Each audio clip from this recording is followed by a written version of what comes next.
She's a hooker. The great ones make it look so easy.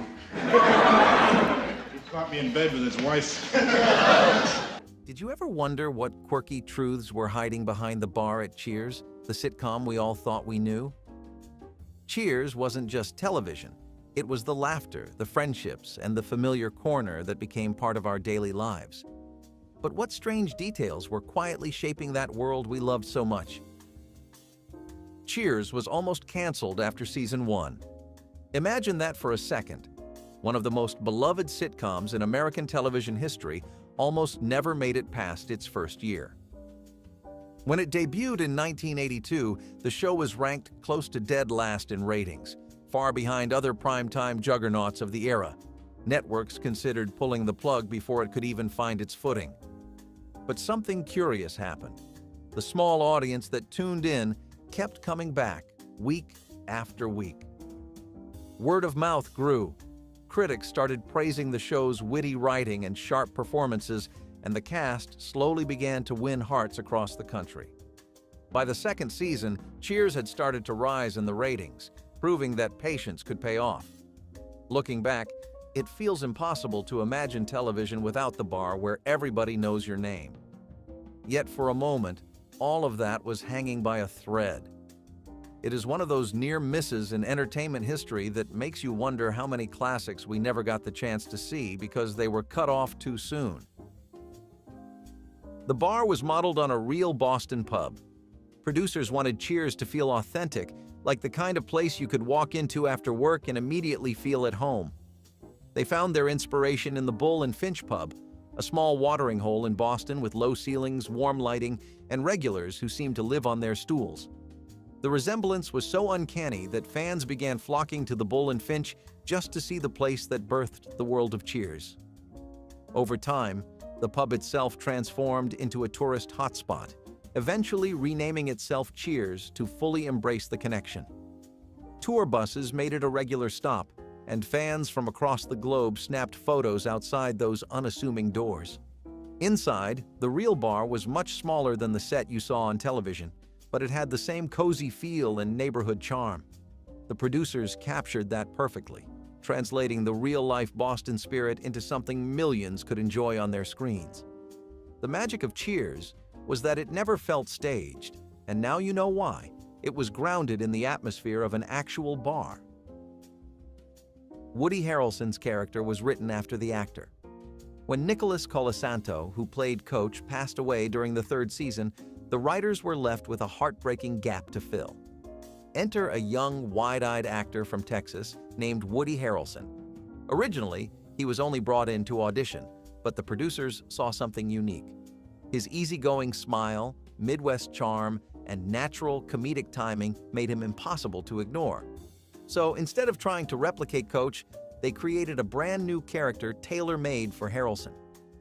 Woody Boyd became the naive but lovable bartender from Indiana, often misunderstanding conversations in ways that led to hilarious punchlines. It was the perfect blend of actor and role, so much so that it is hard to tell where Harrelson ends and Woody begins. The gamble worked wonders, as audiences immediately embraced the newcomer. Harrelson would go on to become a breakout star, later winning Oscars and leading blockbuster films. But it all started with a character that only existed because he himself inspired it. Sometimes life hands you a perfect casting choice, and Woody Boyd is living proof. Ted Danson attended bartending school for the role. It might sound like overkill for a sitcom, but Danson knew that if he was going to play Sam Malone, he had to look convincing behind the counter. He did not want to be caught fumbling with a shaker or holding a glass the wrong way.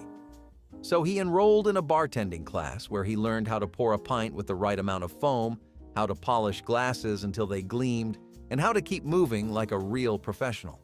This small detail gave his performance an effortless realism that fans often overlooked but always felt. When you watched Sam Malone wipe down the bar while listening to Norm or Cliff, it felt natural because Danson had trained for it. Many actors might have skipped this preparation, but Danson's commitment to authenticity became a cornerstone of his performance. He did not just play a bartender, he moved like one, worked like one, and gave audiences a character who felt grounded in reality. That decision may have seemed minor at the time, but it helped sell the illusion of Cheers as a real place. Norm's beer was actually near beer. George Wendt, who played Norm, had the same prop in front of him in nearly every episode, a frosty mug of beer. Viewers might have assumed he was drinking real alcohol, but in truth, it was a low-alcohol substitute known as near beer. This kind of brew was often used in film and television because it looked identical to the real thing on camera. But there was a funny twist. Even though near beer had very little alcohol, drinking mug after mug during long tapings sometimes gave Wendt a noticeable buzz. He joked about it in interviews, saying that by the end of filming, he felt like he had been out for a real night at the bar. It added an unexpected layer of authenticity, since Norm was supposed to be a man who practically lived for his pints. What audiences never knew was that the laughter might have been fueled, at least a little, by the prop itself. In a strange way, the near beer gave Norm's scenes an edge of truth, making the character's love for his drink even more believable. The show's cold openings were unscripted at first. Before the familiar theme song kicked in, many episodes began with a quick gag at the bar. These short moments became a signature part of Cheers, but in the early days they were not written into the scripts. Instead, the cast and crew would improvise small conversations or jokes to warm up the audience before the main story began. Sometimes it was a customer asking a silly question. Other times it was a misunderstanding between regulars. The spontaneity gave the show a freshness and unpredictability that kept viewers hooked.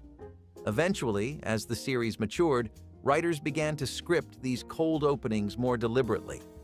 But by then, the style had already been set. A slice-of-life moment that captured the charm of Cheers before diving into the bigger plot. It is a reminder that some of the best traditions in television are born not from planning, but from experimentation. The cold opens became so iconic that fans still remember them decades later, proof that a little creative freedom can turn into a lasting legacy. The iconic theme song almost was not chosen. Where Everybody Knows Your Name is one of the most recognizable theme songs in television history, but it almost never happened. Originally, the producers commissioned a different tune, one that lacked the warmth and charm the show needed. Then they stumbled across a simple demo written by Gary Portnoy and Judy Hart-Angelo. It was not even intended for the show at first. It was just a heartfelt ballad about belonging. Yet when they paired it with images of historic taverns and old photographs, the magic was undeniable. The lyrics struck a universal chord, the longing for a place where you are welcomed without question. At first, executives hesitated, thinking it might be too understated. But the creative team fought for it, insisting that the quiet sincerity was exactly what made it perfect. History proved them right. The theme became so beloved that fans would sing along as soon as those opening notes played, cementing it as one of television's greatest musical choices. Imagine Cheers without that song.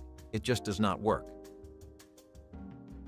Shelley Long left over creative differences.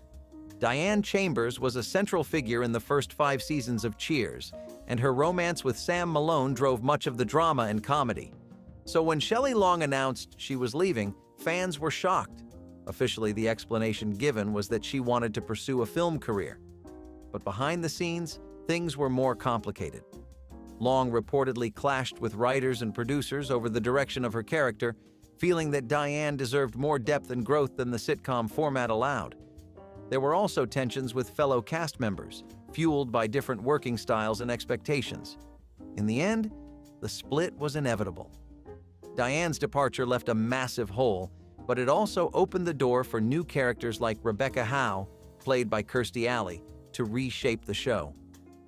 Looking back, Long's decision may have been the right one for her, but it forever changed the fabric of Cheers. Fans debated for years whether the show lost something essential when Diane walked out of the bar. Kelsey Grammer was only supposed to guest star.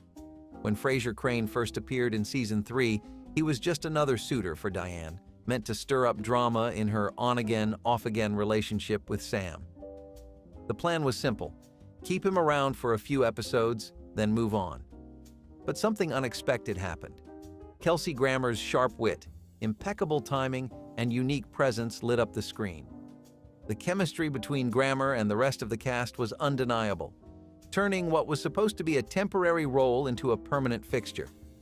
Audiences loved watching Frasier's pompous personality bounce off the down-to-earth regulars at Cheers. Instead of disappearing, he grew into one of the show's most memorable characters, eventually spinning off into his own massively successful series. It is hard to believe that television history almost missed out on Frasier Crane, all because he was never meant to last beyond a handful of episodes. Sometimes the best characters are the ones nobody saw coming. Carla's sharp tongue came from Rhea Perlman herself.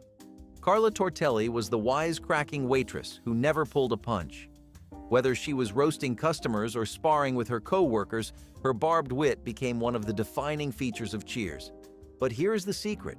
Much of that sass came directly from actress Rhea Perlman.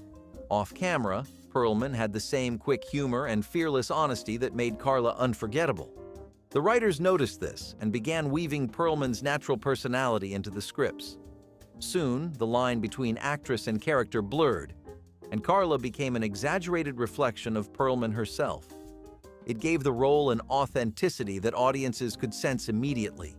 You were not just watching a fictional waitress, you were watching a real woman channel her sharp edges into comedy gold. It is another example of how Cheers thrived by letting the cast influence their roles, turning good writing into great television through personal truth. Carla was not lovable despite her bite, she was lovable because of it.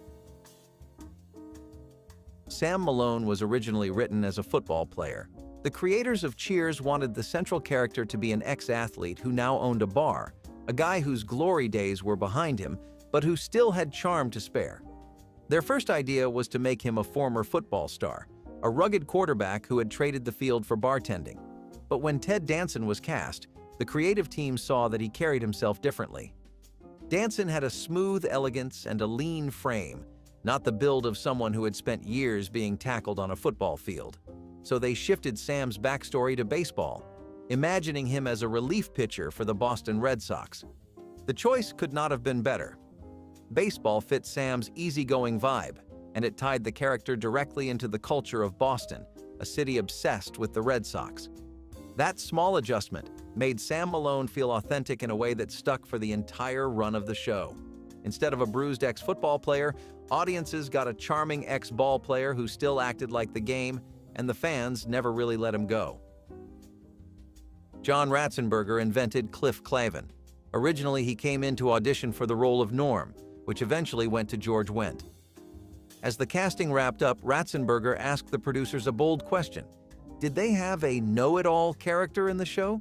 The producers said no, and he launched into an improvised pitch about a mailman who spouted endless trivia, most of it useless or wrong.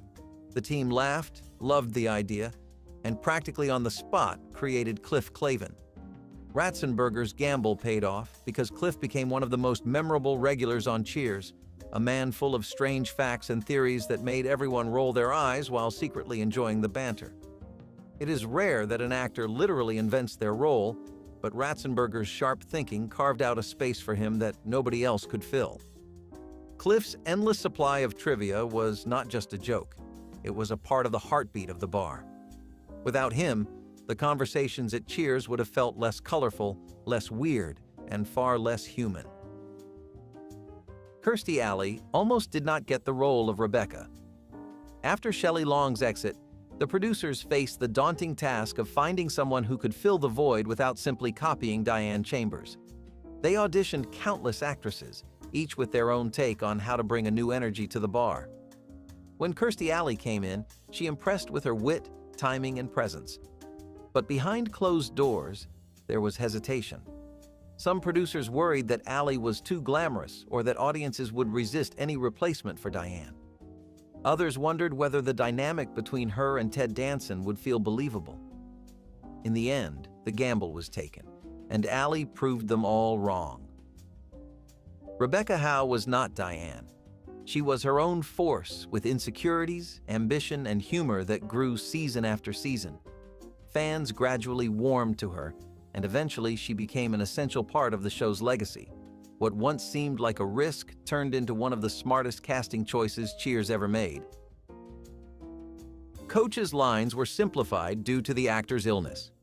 Nicholas Colasanto, who played the beloved and bumbling coach Ernie Pantuso, had been struggling with heart disease long before joining the cast. As his health declined during the show, writers adjusted the scripts to make his role easier. Instead of long, complicated lines, Coach was given shorter, simpler dialogue. But what could have been a limitation turned into comedy gold. His short and often nonsensical responses became his trademark, making the character even more endearing. Audiences believed Coach was just a little slow on the uptake, but in truth, the style came from a practical decision to protect Colasanto. Sadly, his illness worsened, and he passed away during the third season, leaving fans heartbroken. Yet the adjustments the writers made out of necessity gave television one of its most lovable characters, a man whose kindness and goofy logic made the Cheers bar feel like a family. The bar stools were chained to the floor. On screen, they looked like ordinary stools, the kind you might pull up and shift around without a second thought. But in reality, every single one of them was bolted down with chains. The reason was simple: continuity. In a show with so many moving parts, the producers needed to make sure that a stool was always in the same spot from shot to shot. The crew even tested the setup during rehearsals, deliberately bumping the stools to see if the chains held them steady. Actors admitted it felt odd at first, like sitting on furniture that refused to budge no matter how much you pushed. Over time, the fixed stools gave them a sense of security, letting them focus fully on performance without worrying about blocking. If an actor or audience member accidentally nudged one, it would ruin the careful layout of the set. Chaining them also prevented tripping hazards during live tapings. What looks like a free, relaxed environment was actually carefully controlled. The actors quickly learned to work around the restrictions, sliding onto the stools as if they were natural. The trick was invisible to viewers at home, but it was one of those hidden details that made production smoother. It is funny to think that a show about freedom, conversation, and flow had its bar literally nailed down, one seat at a time. Bebe Neuwirth hated her character's hairdo. Lilith Sternin, the brilliant and intimidating psychiatrist, was defined not only by her razor-sharp lines, but also by her severe hairstyle. The tightly pulled-back bun made her look cold, unapproachable, and rigid, exactly what the role demanded.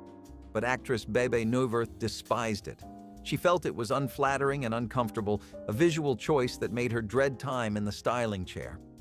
In interviews, she joked that the bun was tighter than any performance she could give, pulling her face into expressions she did not even mean to make. Stylists confirmed it took a surprising amount of pins and hairspray to lock it into place, often leaving Neuwirth with headaches after long shoots. Yet, ironically, that tension on her face only enhanced Lilith's icy persona, making the character feel even more convincing. Still, she went along with it because she knew it served the character. Over time, that strict hairdo became iconic, helping to define Lilith's place in the show. Fans could not imagine her any other way, even though the actress could. It is a perfect example of how an actor's personal dislike can accidentally become a defining trademark for a character. What Neuwirth saw as stiff and unpleasant, audiences embraced as perfectly fitting for one of Cheers' most memorable supporting figures. The series filmed in front of a live audience. Unlike some sitcoms that relied on laugh tracks, Cheers wanted the real energy of a crowd. Each episode was taped before fans who filled the studio bleachers, and the crew did everything possible to make them feel like they were sitting in a real bar. They were even served pretzels, just like the patrons on the show, to keep the illusion alive. Audience members often described the experience as part performance, part party, with actors feeding off their laughter and applause. Some fans returned multiple times, turning into familiar faces the cast recognized from the stage. That live connection created a feedback loop, where the actors played bigger and sharper because they knew people were right there with them. The laughter you hear on screen is genuine, the product of jokes landing in real time. This setup created an atmosphere that pushed the actors to deliver their lines with precision and timing, knowing they would instantly feel the audience's reaction. It also gave Cheers an authenticity that a laugh track alone could never replicate. When the room roared, you knew the moment was funny. When it grew quiet, the cast leaned into the tension. That live audience was as much a part of the show as the bar itself, shaping the rhythm and feel of every single episode. Jay Leno auditioned for a role. Long before he became a household name as the host of The Tonight Show, Jay Leno tried his luck at joining the Cheers cast. He came into audition, hoping to land a spot among the quirky characters who filled the Boston bar. Ultimately, he was not cast, with producers feeling his style did not quite fit the ensemble they were building. Leno later admitted he was disappointed, but also relieved, since sitcom acting was not his true passion. His audition still left an impression, as some of the crew remembered his sharp wit and offbeat timing even years later. It became a fun piece of trivia, imagining the comedian who would one day headline late-night television almost tucked into the background of Cheers. Still, it is fascinating to imagine how different the show might have looked if Leno had found a place in it. Would he have been a regular customer like Cliff or Norm, cracking wise with the bartender? Or would his sharp wit have clashed too much with the rest of the cast? In the end, the rejection did not slow him down. Leno went on to carve his own path, and Cheers continued with the cast that became legendary. Sometimes a near miss is exactly what sets people on the path they were meant to take. Cheers was one of the first sitcoms to address gay rights. In the 1980s, primetime television rarely touched the subject of homosexuality, often shying away from the controversy. But Cheers took the bold step of airing an episode in its very first season about openly gay patrons visiting the bar. The storyline showed the regulars grappling with their own discomfort and prejudice, eventually learning that acceptance mattered more than fear. At the time, it sparked debate among viewers, with some praising the bravery and others writing angry letters to NBC. Cast members later reflected on how nervous they were before the episode aired, unsure of how audiences would react. Yet when the dust settled, the show was applauded for handling the subject with sensitivity while still delivering laughs. While tame by today's standards, it was groundbreaking at the time. The show used humor to ease the tension, but never mocked the idea of gay identity itself. Instead, it challenged viewers to reflect on their own biases, all while keeping the laughs coming. This willingness to address real social issues helped Cheers stand out from other sitcoms. It was proof that comedy could tackle serious subjects without losing its heart. For many fans, it was their first time seeing gay rights even mentioned in such a popular setting, making it a small but important cultural milestone. Norm's tab became a running gag. Every time Norm Peterson walked through the door, the entire bar shouted his name in unison, and almost always he settled into his stool and ordered another beer. But one detail quickly became a joke within the show. How did he ever pay for it?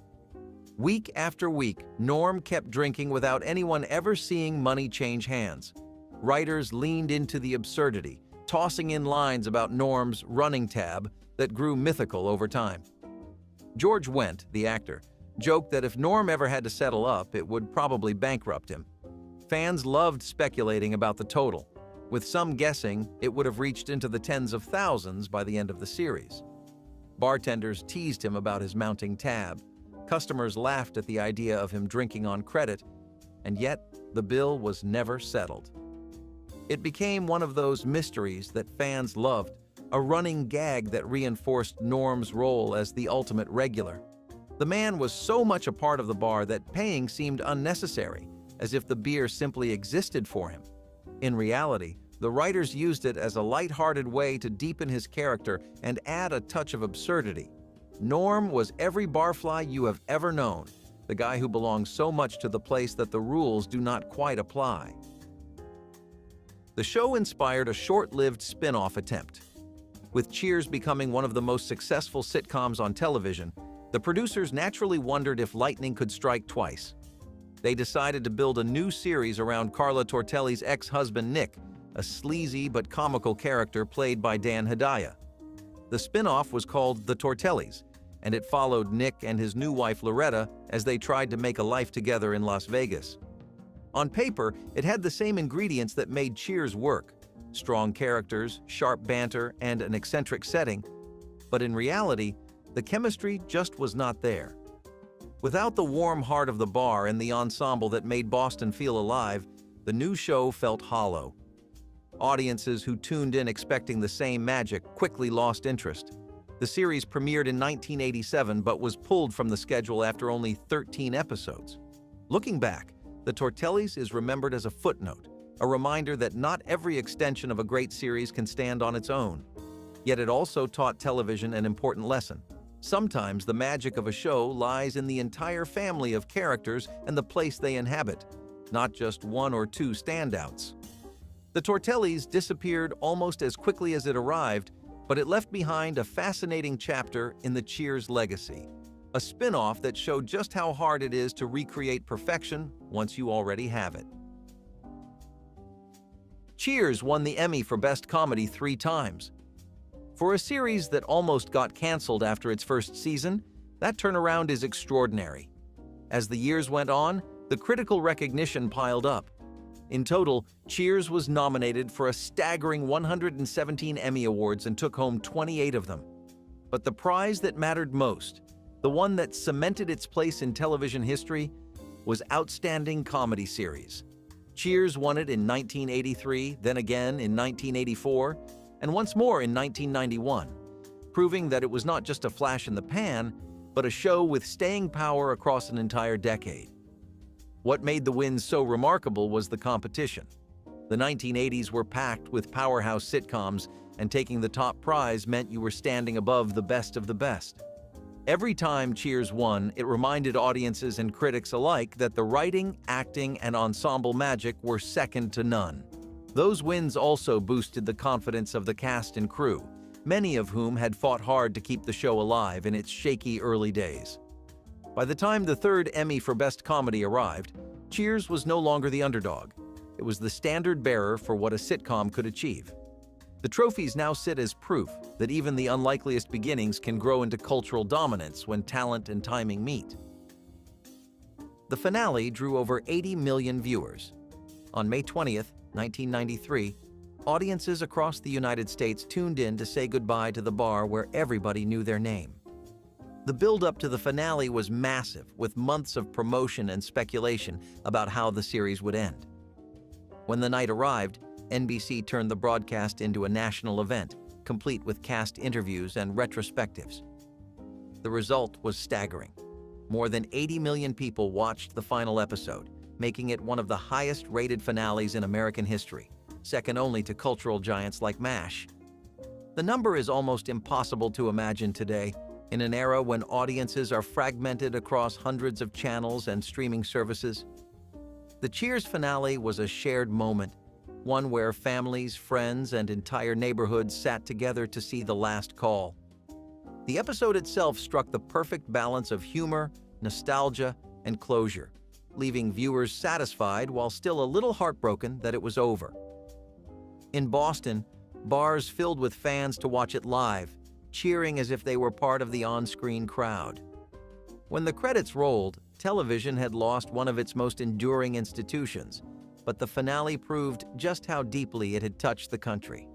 Few shows ever managed to end on such a high note, and even fewer draw that kind of audience. Cheers left not just as a sitcom, but as a cultural phenomenon, forever remembered for its perfect goodbye. Sam Malone's bar phone number was real. Fans with a sharp eye sometimes noticed the phone number displayed behind the bar during scenes. It was not just a random prop, it was an actual working line that connected directly to the production offices of Cheers. In the days before the internet, fans who dialed the number were sometimes shocked to discover they could reach someone tied to the show. While you would not get Sam Malone himself on the line, you might end up speaking to a secretary or staff member who worked on the series. Word of this little secret spread among die-hard viewers, creating a small but passionate wave of fans calling in just to feel a little closer to the world of Cheers. For the producers, it was a harmless Easter egg that added to the sense of realism. For the fans, It was like stepping through the television screen into the bar itself. Details like this helped cement Cheers as more than just a set. It was a place that people wanted to believe existed, a real Boston bar with a real number you could dial. Today, it stands as a fun reminder of how the show blurred the line between fiction and reality in ways that made fans feel connected, long before social media or behind-the-scenes extras became the norm. The portrait of Geronimo hit a crew tribute. Hanging on the wall of the Cheers set was a painting of Geronimo, the famous Apache leader. To most viewers, it was simply part of the bar's decor, one more piece of the set that gave the place a lived-in, authentic feel. But to the cast and crew, it carried a much deeper meaning. Actor Nicholas Colasanto, who played Coach, had hung that same portrait in his dressing room during the early seasons.